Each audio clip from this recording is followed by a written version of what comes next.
just past 6 o'clock. It's Saturday the 8th of June, and welcome to this week's news coming from the heart of White Regis. And in the news this week, various activities happened on the 6th of June, on Thursday this week, to commemorate the 80th anniversary of D-Day. There was a flag raising ceremony at County Hall, Dorchester at 9 a.m. with veterans, military personnel and dignitaries present. Other events happened throughout the day, including events at the Nove Fort, and all culminating in beacon lighting at 9:15 p.m. At the same time as beacons being lit at the Nove Fort, beacons were lit on Portland and at the Church Tower in White Regis and as far away as Dorchester, and of course throughout the rest of the country. The events on the 6th of June were organised to mark the incredible bravery of Allied troops who left the South Coast ports and airfields for France on the 6th of June 1944. D-Day marked the beginning of the end of World War II. The Battle of Normandy lasted for 12 more weeks, and World War II would finally come to an end in September 1945. On this momentous day 80 years ago, over 5,000 ships and landing craft carrying more than 150,000 troops descended on 5 Normandy beaches. However, between the 6th of June 1944 and the 7th of May 1945, an incredible 517,816 troops and 144,093 vehicles embarked from Weymouth and Portland alone. And that's what we've been marking this week. 80. It's probably one of those things that we won't be celebrating with veterans about for too much longer, as obviously they are all getting very much older. Now, staying with the Nove Fort we've just mentioned, one of Weymouth's most popular tourist spots has been named as the best small visitor attraction in England. This week, the Nove Fort won gold for the best small visitor attraction at the Visit England Awards for Excellence. This award was given to the Nove Fort after it claimed the same award for the South West region earlier in the year in March.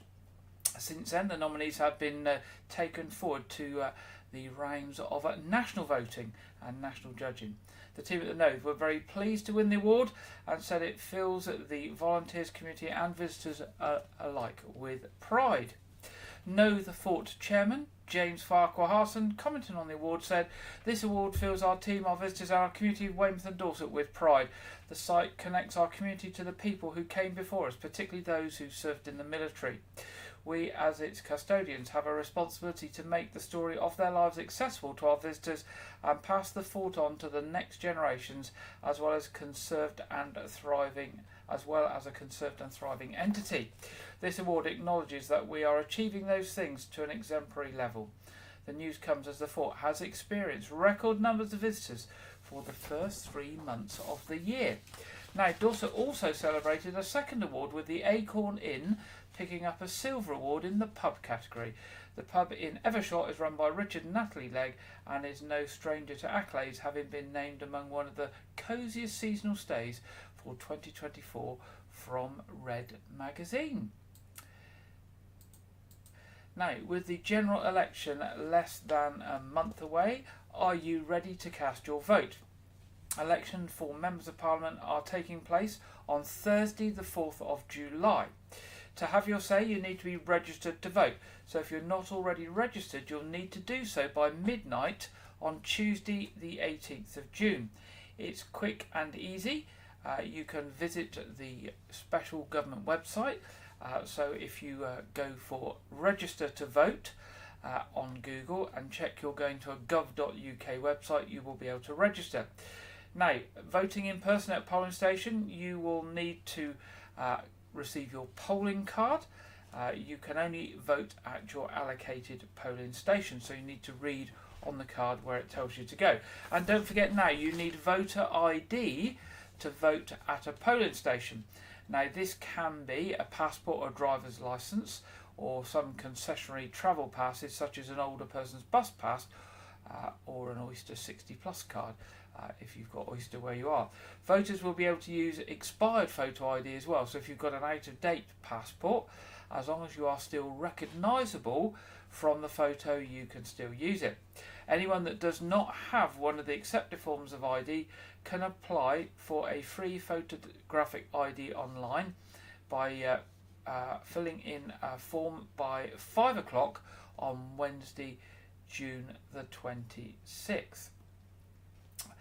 So if you're voting by post, you will have already signed up for a postal vote. If you'd like to apply for a postal vote this election, you need to apply before 5 o'clock on Wednesday the 19th of June. And if you want somebody to vote on your behalf, what's called a proxy vote, you can nominate somebody to do that for you, and you'll need to give a reason why you want a proxy vote, and you'll need to apply by 5 o'clock on Wednesday, June the 26th. All of these things can be done on the gov.uk website, so just search for register to vote or proxy vote for election and you will get to the right websites. But make sure they are .gov.uk websites when you click onto them.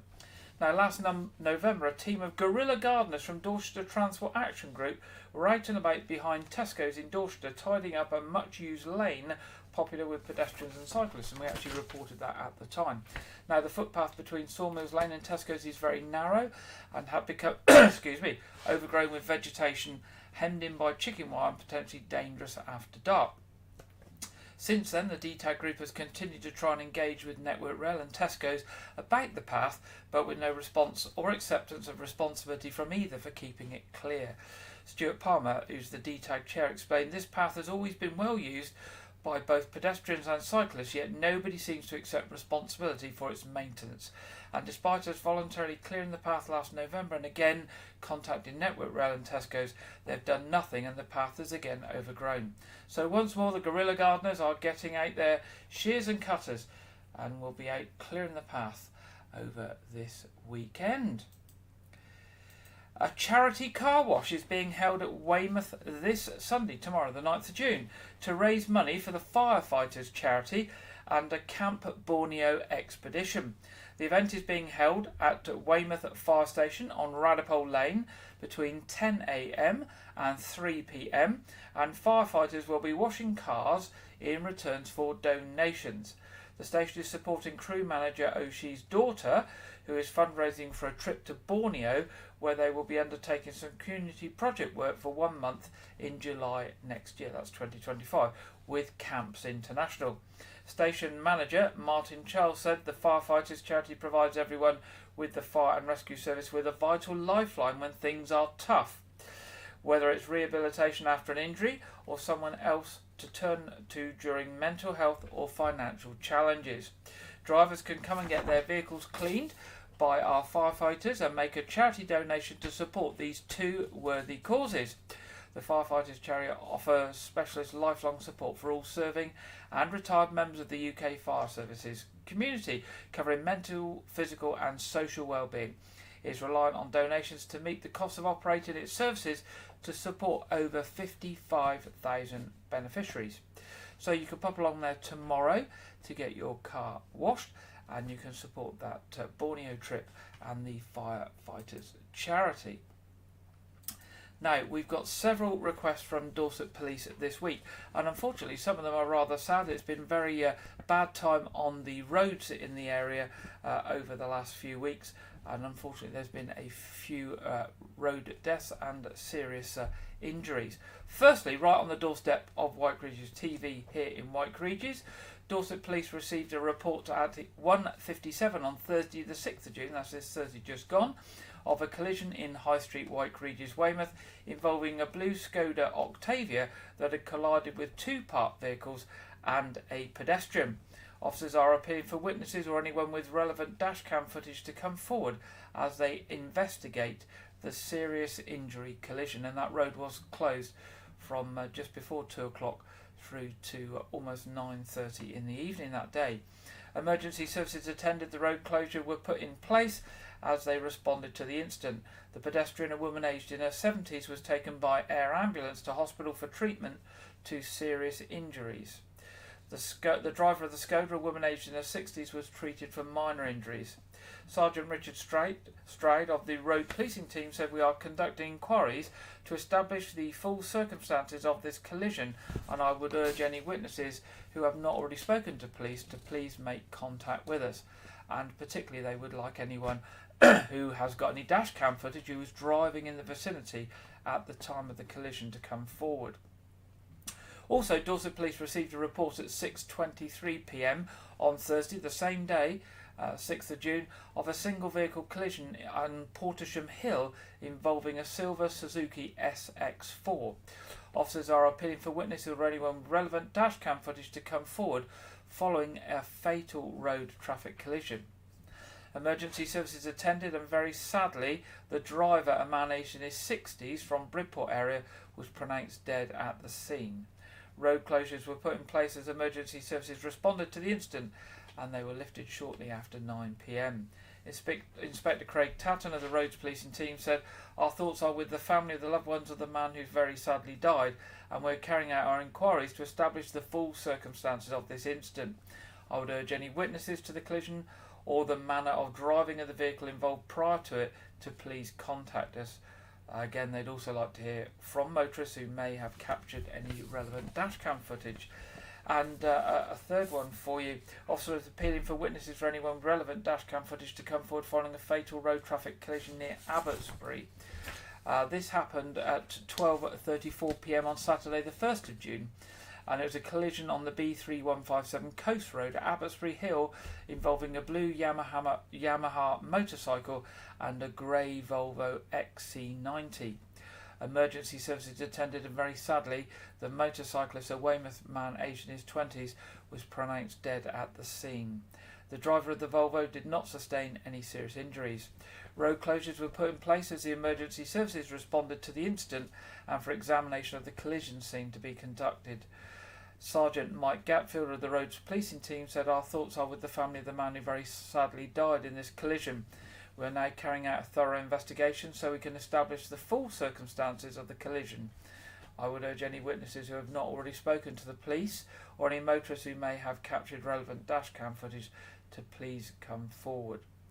Now, the police would like to thank members of the public involved with all of these incidents for their patience and understanding at the time of the road closures, where they obviously dealt with these sad fatalities and very serious injuries.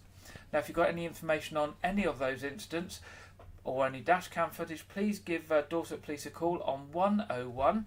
If any information you would like to give anonymously, of course you can do this via the Crime Stoppers charity on 0800 555 111. Now, this summer, Dorset Council and Litter Free Dorset will be celebrating Dorset's roadside verges as havens for biodiversity and wildlife with the Love Your Verge campaign. The campaign raises awareness of the council's work to increase biodiversity in verges as part of its efforts to make more space for wildlife in the county, whilst making sure junctions and lines of sight are kept clear for road users. This year's campaign will feature colourful roadside signage with bees and butterflies and the slogans "Making Space for Nature" to highlight the importance of Dorset's verges for wildlife. Over the past few years, changes to verge management in Dorset have meant an increase in cut and collect mowing, a technique which helps to reduce the soil fertility, slowing grass growth rates and creating a better environment for wildflowers. Where it's safe to do so, the council has also reduced verge cutting throughout its rural road network to allow more flowers to complete their life cycles before being cut. And verges which are already of high value for wildlife, known as conservation verges, are being managed to ensure biodiversity can continue to thrive each year. This approach benefits insects such as bees and butterflies by providing essential food sources for these pollinators, supporting their survival and reproduction. Moreover, the diverse habitats along road verges serve as important breeding grounds and corridors for pollinators, enhancing their populations and contributing to overall ecosystem resilience. Now, these conservation efforts form part of a wider initiative to recover nature across Dorset. Dorset Council is currently working alongside Bournemouth, Christchurch and Poole Council and Natural England with residents, communities and organisations to create a plan which will help grow, improve and connect nature locally. The new local nature recovery plan will join up the wonderful work already taking place across the county and highlight where more work is needed to help nature thrive. This will be crucial in helping Dorset reach its 30 by 30 goal, a target set by UK government which aims to see 30% of land, rivers and seas protected for nature by 2030. Now, if you want to read more about those plans and how Dorset Council is managing the verges for road users and wildlife, you can pop across to the Dorset Council the Dorset Council website. Now, if you want to report any roadside litter, so if you find large amounts of litter on the roadside or dumped in verges again, you can report that on the Dorset Council website and they will arrange to go along and tidy that up. Now, another thing from Dorset Police this week, neighbourhood policing officers across Dorset are to provide an improved visible presence this summer in a bid to reduce antisocial and criminal behaviour. The initiative, called 100 Days of Summer, will see officers on dedicated foot patrols at key locations and times for the next 100 days. This evidence-based approach, which is proven to reduce antisocial behaviour and criminal behaviour by carrying out highly visible patrols, has operated in the Melcombe Regis area of Weymouth over the past few years and was positively received by the public, who appreciated the stronger visible presence of uniformed officers, resulting in significantly reduced antisocial behaviour. Now, police constables and police community support officers will be visible in key areas of Bournemouth, Poole and Weymouth on a daily basis and will be supported by special constables. Officers will also be carrying out regular joint patrols with Community Safety Accreditation Scheme and other designated officers from the local authorities. Assistant Chief Constable Mark Callaghan said, "We are committed to ensuring that residents and visitors to Dorset feel safe and are able to enjoy their time here. With longer days and warmer weather, the months of June, July and August are our busiest throughout the year for reports of antisocial behaviour." So that's 100 days of summer there, visible patrols or a higher rate of visible patrols from Dorset Police. Now, Dorset Library's opening hours are to change from the 1st of July. As part of Dorset Council's library strategy development, new opening hours will come into force on the 1st of July.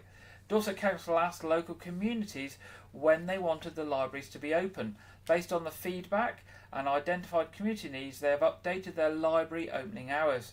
The new hours were published in July 2023 and will launch next month. They will also update their activities and events timetable to align with the new hours. The new opening hours will come into effect, as we said, on the 1st of July. Now, during the consultation, you told Dorset Council that you wanted standard hours so that customers know when the library is opening. Opening hours throughout the week, Monday to Saturday. Morning opening for preschool children and their carers, retirees and those who do not work. Saturdays and afternoon opening for school-aged children and young people. Saturdays, lunchtime and evenings for those who work, and a spread of hours amongst the geographical group of libraries.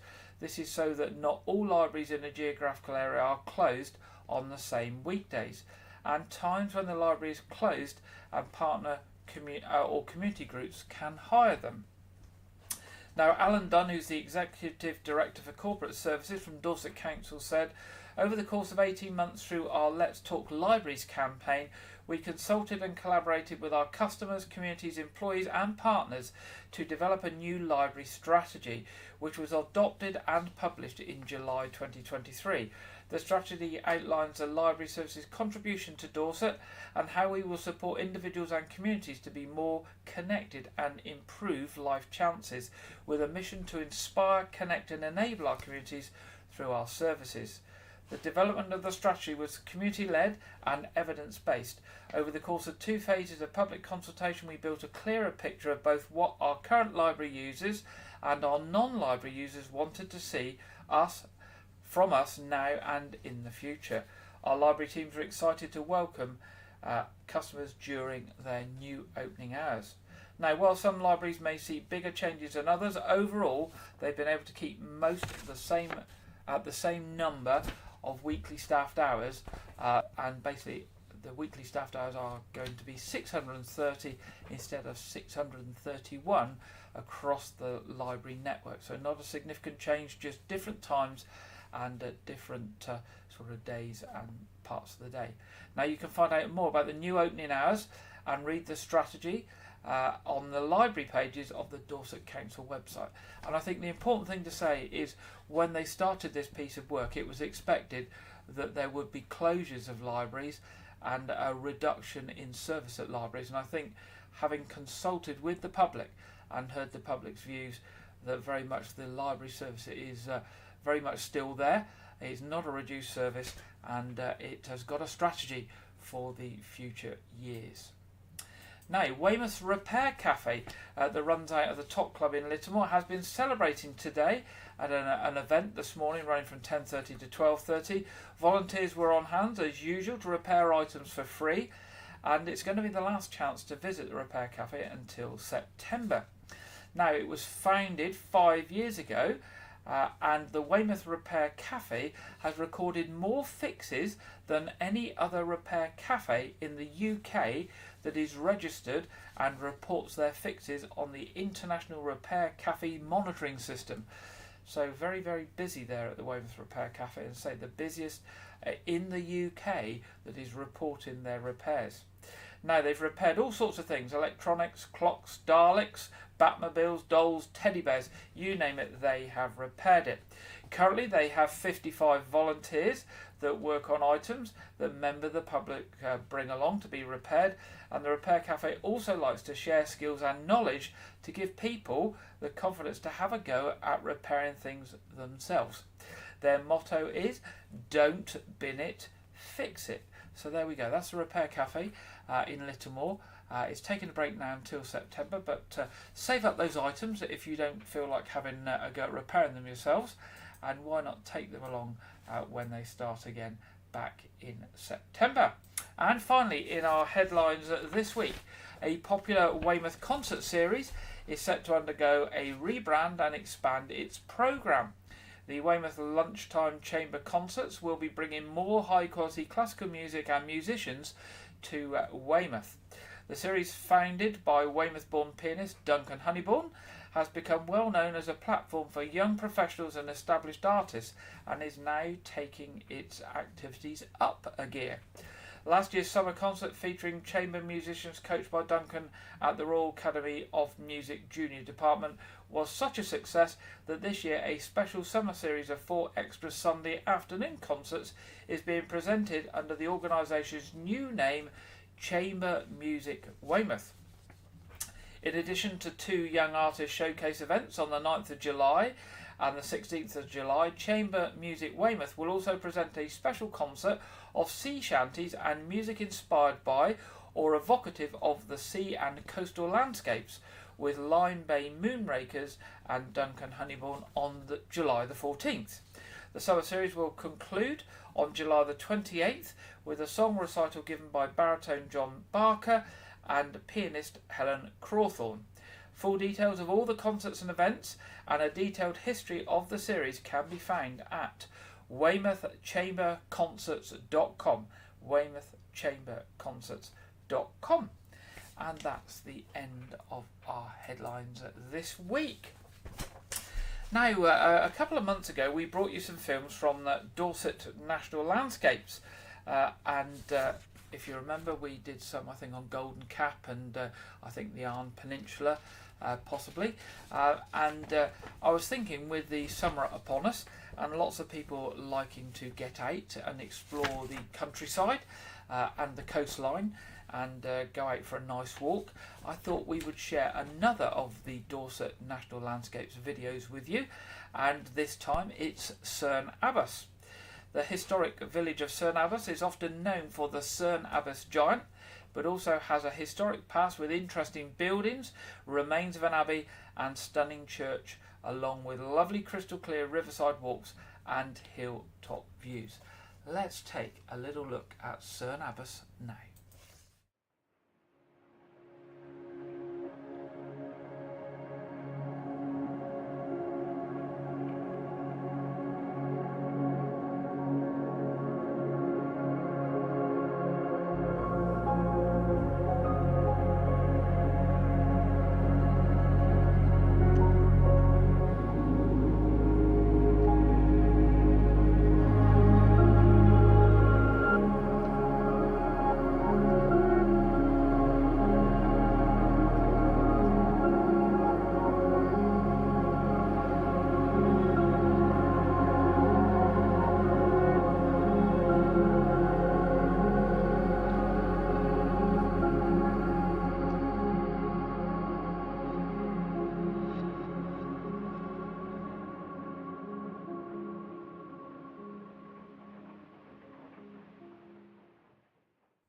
There we are. There's a whole lot of places to explore in Dorset or even in South Dorset.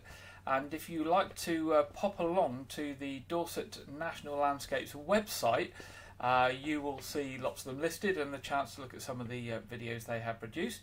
So either go into Google and type in Dorset National Landscapes, or the website address is www.dorset-nl.org.uk, and maybe it will give you some ideas of some places that you can go out and explore this summer. Well, hopefully it is warm and dry before winter sets back in again, and perhaps you will feel more at home, tucked up at home watching the TV and not out there exercising. Now it's time in the programme this week to go over to our regular contributor Andrew Wright for this week's film review and preview. Welcome to White Regis TV Film Review and Preview. I'm Andrew Wright. This week, Bad Boys Ride or Die was released in cinemas as the fourth instalment in the Bad Boys franchise.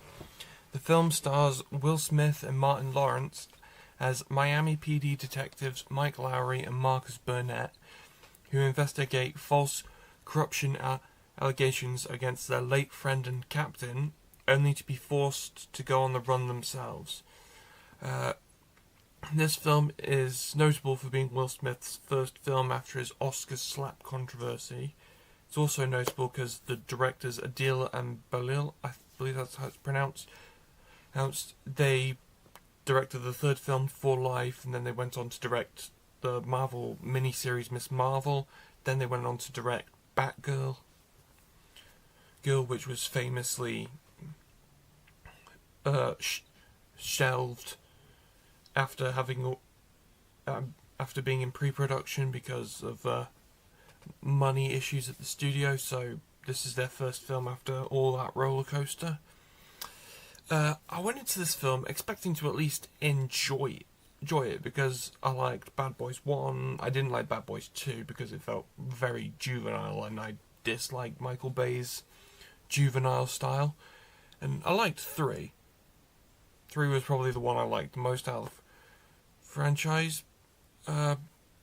And in this one, Will Smith and Martin Lawrence's buddy cop dynamic is still entertaining after 30 years. But the film is just boring. Like, the script and directing are wobbly, and the film literally reeks of Michael Bay's infantile signature. But even during moments like shootout scenes, I was just completely bored. So I gave the film 2.5 stars out of 5. This week, a new Blumhouse horror film titled Imaginary was released on home video. The film stars DeWanda Wise as a woman who returns to her childhood home with her family only for her stepdaughter's imaginary friend to pull them into increasingly sinister events. The film was released in cinemas in March and was a box office success, but was a failure with critics and audiences. Now, I checked out this film because I like a lot of the horror films that Jason Blum produces, and this film exceeded my expectations. I think the film's actually quite intelligent with its horror. I think DeWanda Wise and Piper Brown give great performances, and the film is photographed really well, and it brilliantly balances sort of like family drama with creepiness, but there's also an element of like sweetness to the film. The third act is weak, but there was stuff about it that I liked, but I can't say because it'd be spoilers.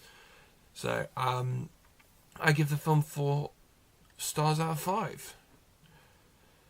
That's all I have for this week, but be sure to check back next week where I'll be previewing Pixar's Inside Out 2. I won't have a review for it next week because I'm seeing it on next Saturday. And I will also be reviewing the home video release of Michael Mann's Ferrari, which came out on Sky Cinema, and I haven't seen it, so it's coming out on Blu-ray, so I'm watching it on Blu-ray. Now back to Gary in the studio. Thank you very much for that, Andrew. We'll be back with Andrew next week. It's now time in the programme for the National Weekend Weather Forecast, and we go over to the Met Office, and again this week we are joined once again by Marco Patagna. Hello, good afternoon. I'm Marco Patagna. Here's your latest weather update from the Met Office. We're seeing a chilly north to northwesterly airflow across the UK at the moment. Low pressure sitting towards the northeast of the UK, high pressure out towards the west, generating that northerly flow, with weather fronts at times feeding down in that northerly flow, enhancing showery conditions. So looking at things in more detail for the rest of today, we've got a legacy of cloud and patchy rain clearing from the far south and southeast of England, brightening skies from the northwest. So lots of sunshine developing across parts of Wales and Midlands, into parts of Northern Ireland too. One or two showers further north across northern England, but the bulk of the showers this afternoon reserved for Scotland, particularly towards the north and west. He'll be quite heavy at times, merging to give one or two longer spells of rain, and one or two of the showers could be quite heavy and blustery, coupled with that north to northwesterly wind taking the edge off the temperatures. So temperatures no better here than low to mid-teens Celsius, peaking down towards the south and southeast at 19 or 20 degrees. 20 there in London is 68 in Fahrenheit. As we head into the evening through the overnight period, we'll continue to see some showers towards the north and northwest of the UK, still quite heavy and blustery at times, and then merging later on overnight to some longer spells of rain, particularly across parts of Northern Ireland and the southwest of Scotland, whereas further south and southeast, the bulk of England and Wales, set fair, cloud melting away, but it will turn quite chilly here by the morning. Towns and city temperatures generally holding up near double figures, but in some rural spots we could see temperatures down to 1 to 3 Celsius, low enough for a touch of grass frost by Sunday morning. Towards the north and northwest though, with the cloud, the wind and those outbreaks of rain, temperatures generally holding up here, 7 to 10 Celsius, so frost-free here, but I say a particularly chilly night for the time of year towards the south and east of the UK. As we head into Sunday itself, it will stay quite showery towards the north and northwest of the UK. Those showers, as I say, merge into some longer spells of rain across parts of Northern Ireland and southwest Scotland, with some of that rain also pushing into the north of England and the north of Wales as we go into the afternoon on Sunday. Further north, it's a case of sunshine and showers, still quite blustery here too. Whereas towards the south and southeast of the UK, after a fine sunny start, clouds starting to move in from the north and northwest, although notice towards the southwest staying quite sunny till the end of the day. Once again, it's quite chilly for the time of year, temperatures peaking towards the north and northwest at 12 to 14 Celsius, whereas towards the south and southeast, similar to Saturday, at 19 or 20 Celsius. That's pretty much it for me, but of course you can keep tuned to the Met Office forecast by following us on social media and subscribing to our YouTube channel. I'll see you soon, take care, bye-bye. Thank you very much there, Marco, for that. And now looking at our weather on the south coast here down in Dorset. Here we go. Looking a little bit cooler this week and a bit unsettled. So it looks like we should get some sunny spells, but a chance of some thundery storms during the week. We'll just have to see if that pans out. I've certainly noticed over recent weeks that neither the Met Office or our local forecast tend to come to fruition as planned. So it's quite difficult working out whether you need to take a Coke or a brolly with you when you go out, and if you're planning any events like we get involved in with sailing during the week, sometimes it's a bit unpredictable. But there we go, that's the vagaries of the weather, and we just have to go with it. Now we're going to our What's On section, and we've got coming up at Weymouth Pavilion, appropriately this week on the 13th of June, the D-Day Darlings, who are doing a national tour. On the 15th of June, Robert Lamberti presents Perfectly George, that's the music of George Michael. 20th of June, Big Girls Don't Cry. 26th of June, Rumours of Fleetwood Mac. And 11th of July, Celine, My Heart Will Go On. For details of those shows and lots of other shows and things happening at Weymouth Pavilion, pop along to their website, weymouthpavilion.com, or give the box office a call on 01305 783 225. Now, the Knowth Fork obviously been very busy this week. Next published thing they've got coming up is the 3rd of August, Songs in the Summer with Wessex Musical Theatre, and then 15th of August, A Midsummer Night's Dream, and advance notice that Pause for Thought will be back. That's the dog show on the 29th of September. For details of those and anything else that they're going to put on over the summer, and I'm sure they will when we get into the summer holiday time or school holidays, knowthfort.org.uk. Now, performances coming up in South and West Dorset and in our immediate part of Dorset, not too far away from Arts Reach. 16th of June, Sherlock and Watson, A Murder in the Garden at Winterborne Stickland. 1st of August, Love Riot at Iberton Village Hall. 8th of August, the Storyland Adventures in Storyland at Lytton Cheney Community Hall. Now, more information on Arts Reach and all their performances, and if you're prepared to get in the car or get on your bike or get on some public transport and travel throughout Dorset, there are lots and lots of things happening out in our rural villages that are funded and supported by Arts Reach. So do have a look at their website, artsreach.co.uk, for more details. Now, there's guided tours of Kingston Moorwood coming up this coming week, Friday the 14th of June, and then again on Monday, July the 8th. It starts at 1:30 on both days. You meet at the Animal Park shop, and the cost of entry to the park and the tour is £7.50. So that's this coming Friday the 14th of June, £7.50, 1:30. Meet at the Animal Park shop for a guided tour by the head gardener of Kingston Moorwood. And if you like medieval music, a band of musicians called Courtill Music will be performing at St Nicholas Church, Broadway, next Saturday the 13th of June at 3 p.m. They will be playing music from the courts of Europe throughout the centuries. And this weekend, the Lyme Regis Fossil Festival is on. It's been on today. It's on again tomorrow, 10 a.m. to 5 p.m. It's spread out through quite an area of Lyme Regis. The Lyme Regis Museum, the Jubilee Pavilion, the Marine Parade, the Lister Gardens and the Marine Theatre and Hub. Now, this year marks the 200th anniversary of Mary Anning's discovery of the plesiosaur. Entry to the museum is free during the festival. There are talks and fossil walks over the weekend, and there will be film screenings over the weekend as well, including the new Mary Anning film, which will be screened at 6:15 p.m. tomorrow, Sunday. Now, church services this weekend are 8 a.m, a communion service at All Saints Church, that's tomorrow, 9:30 communion at All Saints Church, 11 a.m. at St Edmund's Church, and then in the evening at All Saints Church it is Music Sunday tomorrow apparently. 6:30 p.m. there will be a traditional evensong service at All Saints Church, and if that works out well, they are looking to introduce that a few times throughout the year. So that's a traditional evensong service at 6:30 p.m. tomorrow, All Saints Church, for Music Sunday. Well, we're almost at the end of this week's programme. Of course, we have our quiz for you this evening at 7:30. That is a free quiz that is open to any members of the community who want to join us. The streams will go live about 7:20, and the quiz will start prompt at 7:30 and runs for around about or just over an hour. So do please join us. If you have any news items for us, any events coming up, or anything else happening in the community you wish to share with us, you can always drop us a line at any time at news@whiteregis.tv, news@whiteregis.tv. We would love to hear from you and love to have your information or events or stories to consider for future programmes. Well, that's it. We're at the end of this week's programme.